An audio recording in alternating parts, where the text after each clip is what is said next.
going on, everybody, and welcome back to the channel. Now today we've got a Punjab Kings win. We've got the we've got the 48th IPL match of the season to go through. We've got the Gujarat Titans. Well, they get absolutely demolished by the Punjab Kings. We are still alive in the season.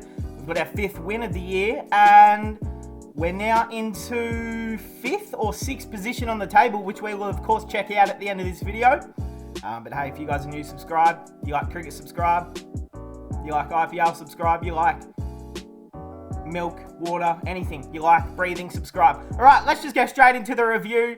Because there's some good things to talk about with the Kings today.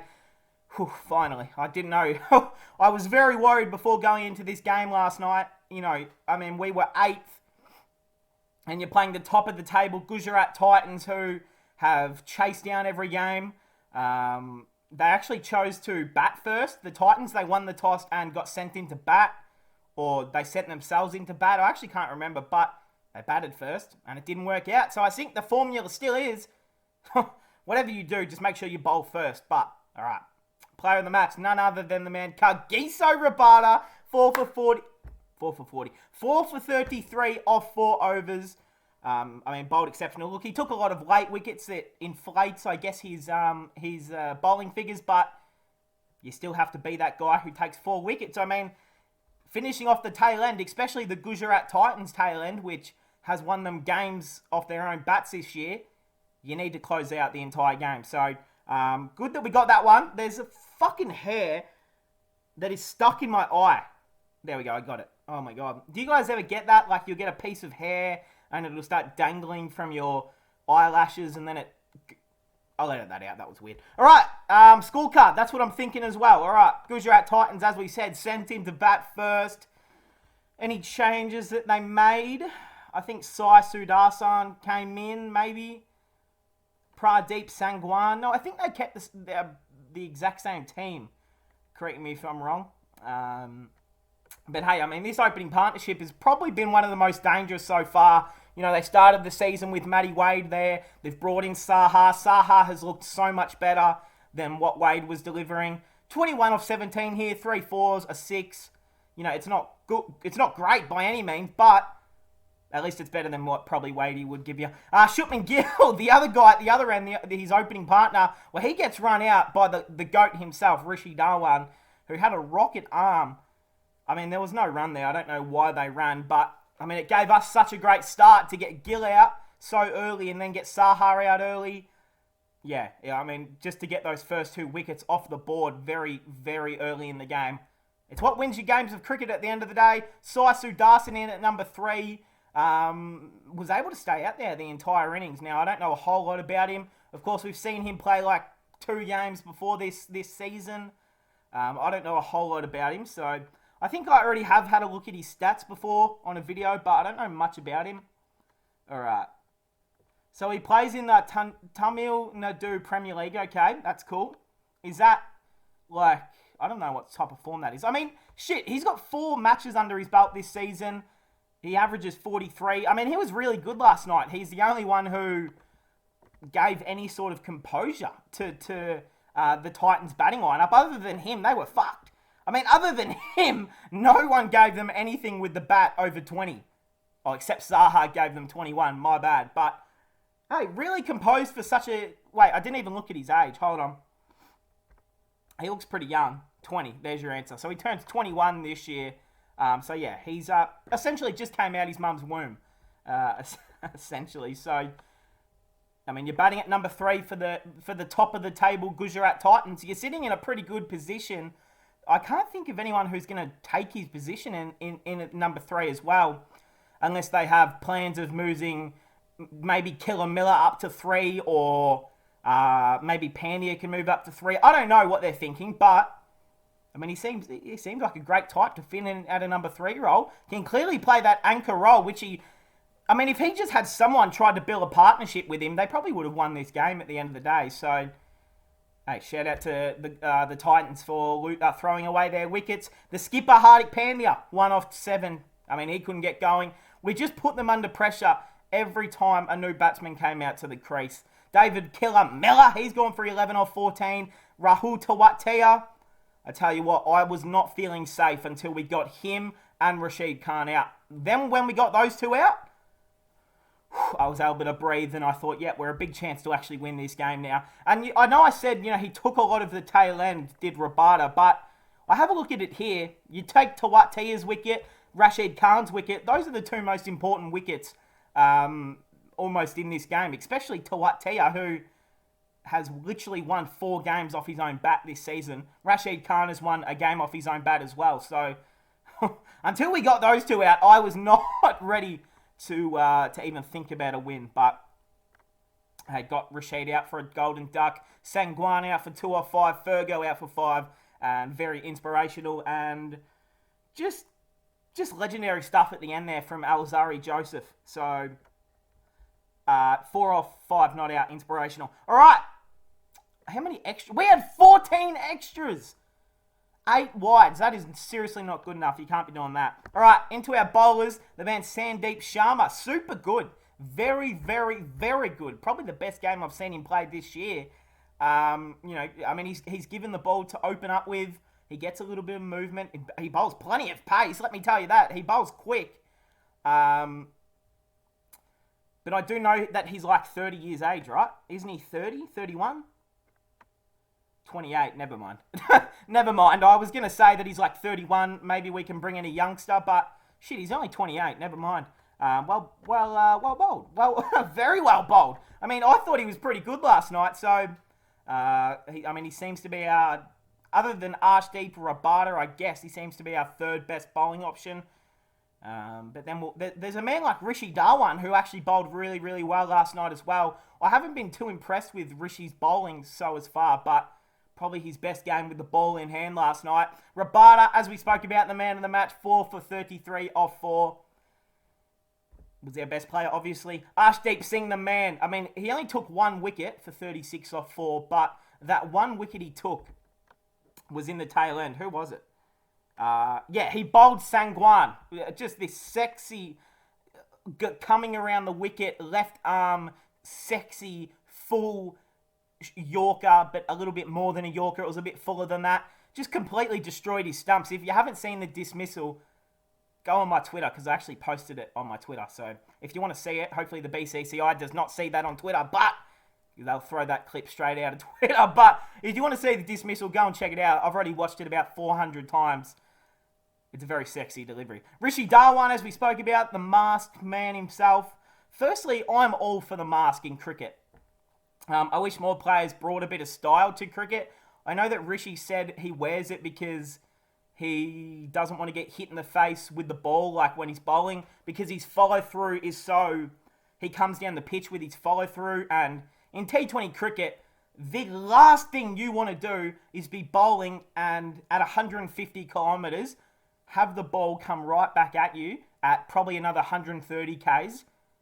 Like, if that hits you anywhere in the face, you're getting a broken face. You're getting all sorts of... If it hits you in the eye, you probably break your eye socket. You might even lose an eye. Like, it's pretty important shit. And that's why I think all the T20 umpires should probably still be wearing some sort of helmet. They actually wear those, like, Yu-Gi-Oh!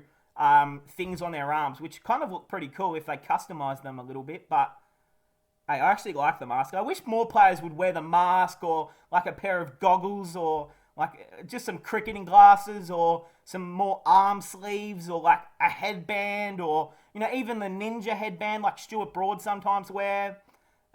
Just adds a little bit of character to the game. It's just my opinion, but I think it adds a little bit. Liam Livingstone. So, I'm going to give you a little bit of credit here for your bowling.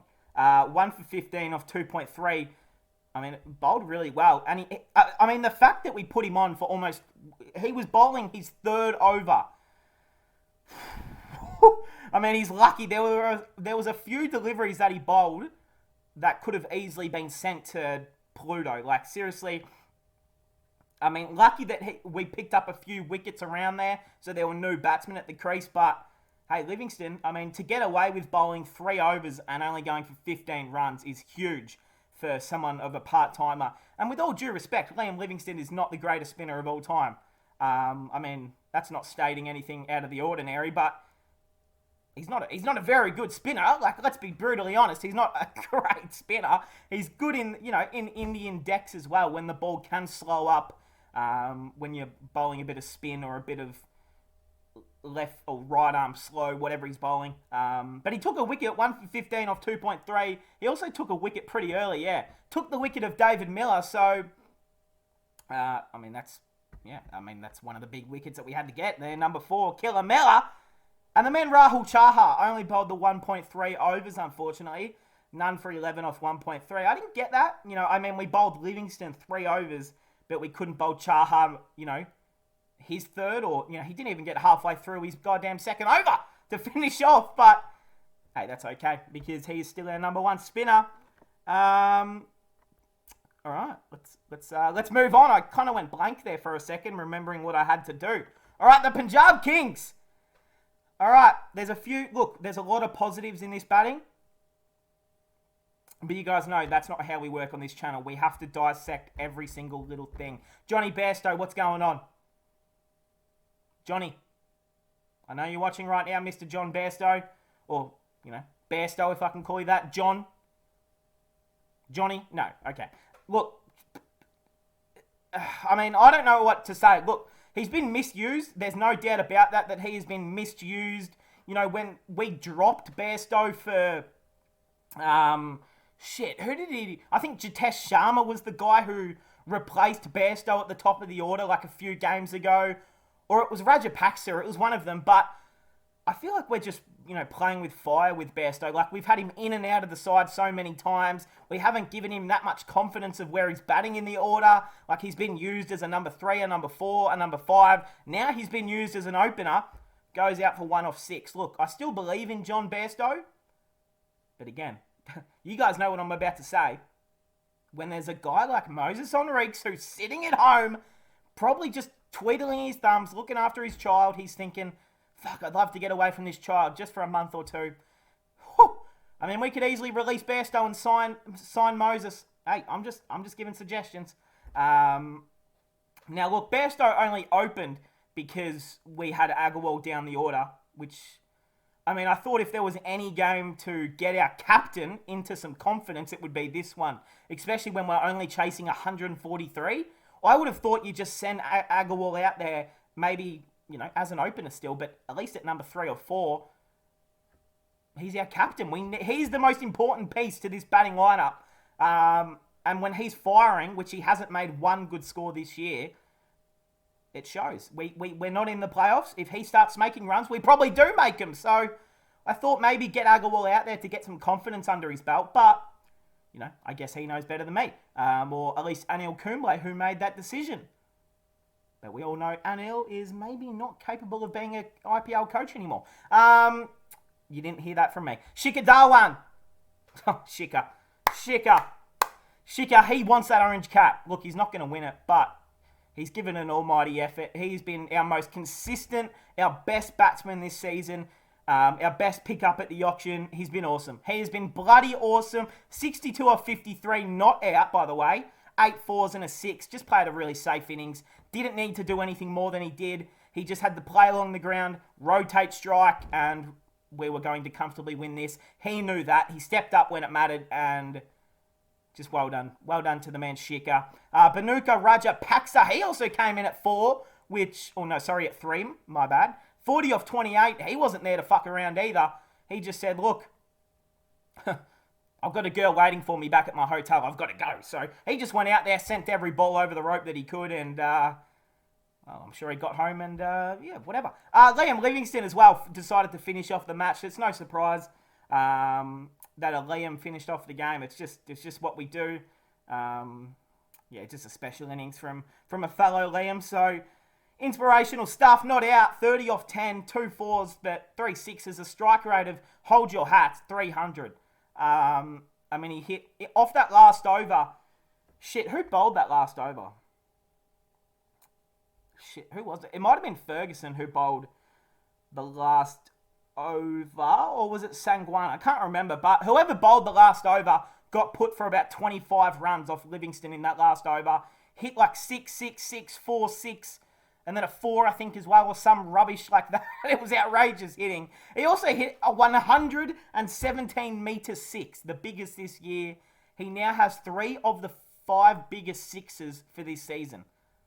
I mean, if that's not the biggest power hitter in the competition, I don't know what is. So, I mean, he's taking up our Chris Gale role. We needed someone who could hit a long ball. He's giving us everything with that. He's having a really, really good year.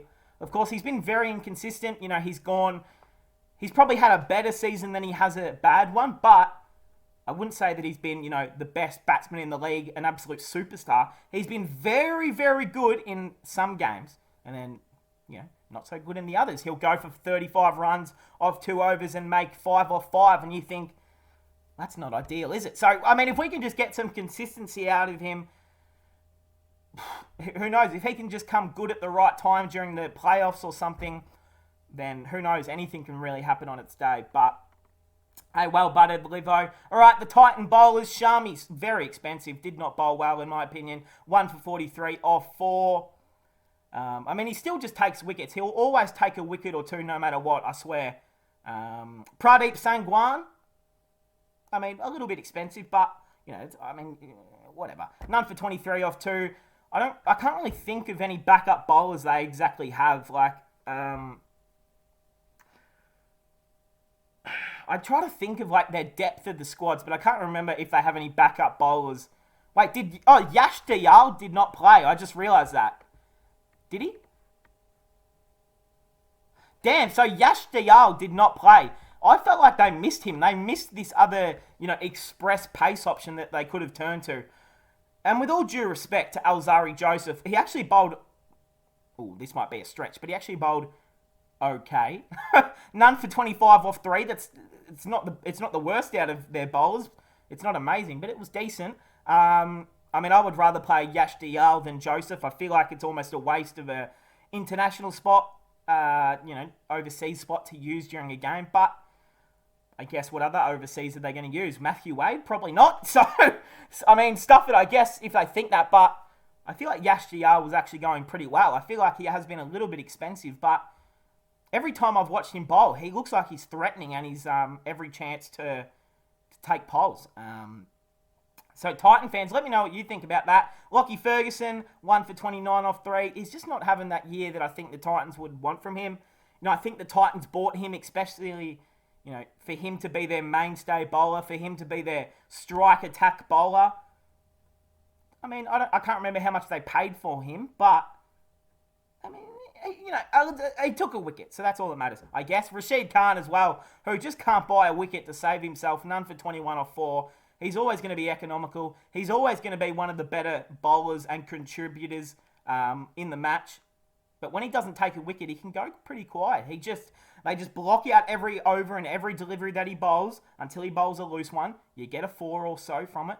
And then he ends up going for none for 20 off 4. And you think, that's cool. Like, it's cool that you didn't go for many runs, but you kind of went unnoticed. And that is not the thing that you would like to see from a T20 player of the decade. So, hey, we're backing the man Rashi Boy in. But at least it wasn't against us, so that's okay with me. So, actually, you know what? Well done, Rashid. All right, I just spent so much time talking about that game. Let's get to the table. Alrighty, here we go. The Titans still sitting up top, but you look at that, they've now got a loss, courtesy of us. LSG are in second, Rajasthan are in third, SRH finish off the top 4. And look who is just behind them, the Punjab Kings in 5th. Oh, we're in 5th. Nice. I mean, you look at our net run rate, it's not great. I mean, let's be very honest, it's really bad. But we are 5th, and you look how close this table is. SRH, look how close the Titans, and I want to say Lucknow, they've already locked their spots in the playoffs. So we are fighting for these last 2 positions. In my opinion, who do I think will make it? I mean, I would love to see Punjab obviously make it. I mean, shit, it's so tight, you don't even know what's going to happen. Like, RCB could easily make it. DC could get on a roll and win a few in a row to make it. Kolkata are only the same here. They've got a plus net run rate as well. CSK, look, you can probably forget about them. Mumbai, Yeah, no. They're not a part of it either. So, look, hopefully, as a Kings fan, we can find our way into that top 4 come the end of season. All right, the Orange Cap, Butler, Rahul, the man, Shicky boy, Darwan in third now.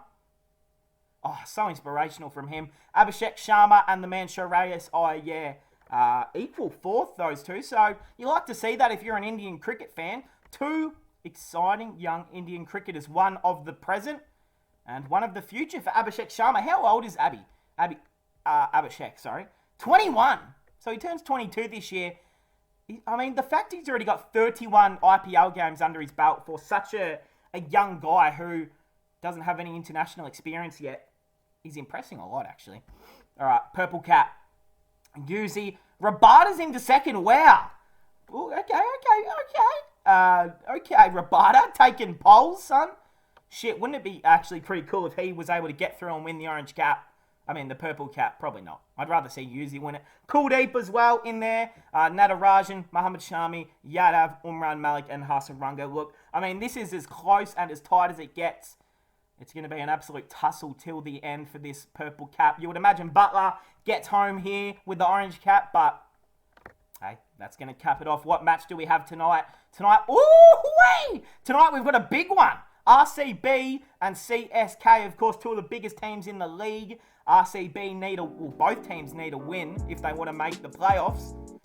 RCB need a win more because I feel like CSK are too far away now, but I guess anything is mathematically possible, right? So, hey, let me know who you guys got tonight winning this one. A great win for the Punjab Kings. Hey, that's going to cap it off, guys. I hope you guys enjoyed. See you guys in the next one.